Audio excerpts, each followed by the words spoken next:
ফান্ডটা তো একদিনই লাগছে, এটা হয়তো করতে 3 বছর লাগবে। এটা যদি 3 ভাগে ফান্ডে নিয়ে আসা হয় তাহলে সরকার চাইলে আমার মনে হয় স্যার জানুয়ারির ভিতরে শুরু করতে পারে।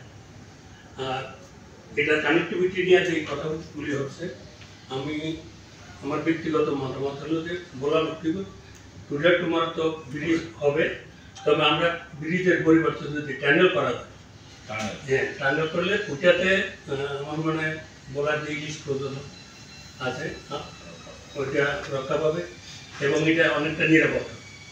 এই পদ্মা সেতুতে একদিন হয়তো পদ্মা বিলীন হয়ে যাবে, পদ্মা হয়তো চর করে এটা অস্তিত্ব থাকবে, কিন্তু আমরা মেঘনাকে হারাইতে চাই।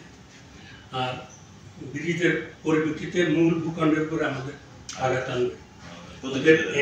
এই জিনিসগুলি মাথায় রেখে আমার মনে হয় সরকার যদি পদক্ষেপ নেয় আমরা ধন্য হব। ধন্যবাদ স্যার আপনাকে। আমাদের পক্ষে যা ছিল ভিতরের কথা বলে ফেললাম, আমরা মুখের কথা সামনে পিছনে আলাদা কোনো অস্তিত্ব নেই, যা আসছে বাস্তবতা সেটাই আমরা তুলে ধরবো। এটা আমাদের প্রধান উপদেষ্টার বক্তব্য তাই, এবং আমাদের মাননীয় উপদেষ্টার বক্তব্যতে আমরা সেবা আগাচ্ছি। এবং আমরা জাপানকে আমরা সামনে রাখছি, এখন জাপান হলে কোরিয়া পিছনে আছে, আরো বিকল্প আপনারা যেটা বললেন যে সরকার যে ঠেকাতে সরকার করতে পারে। এখন আমাদের তো ফিনান্সিয়াল অবস্থা আস্তে আস্তে উন্নত হচ্ছে, হয়তো যদি ওই লেভেলে গেলে সরকার তো তখন জনগণেরই সরকার, তাই না? ইয়ে করার কথা না, দ্বিমত করার কথা না। আমি আশাবাদী যে আমরা সহসাই দৃশ্যমান অগ্রগতি দেখতে পাবো, অগ্রগতি হচ্ছে।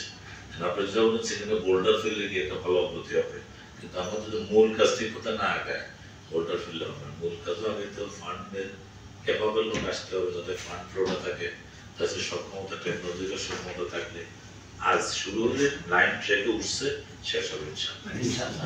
সবাইকে ধন্যবাদ।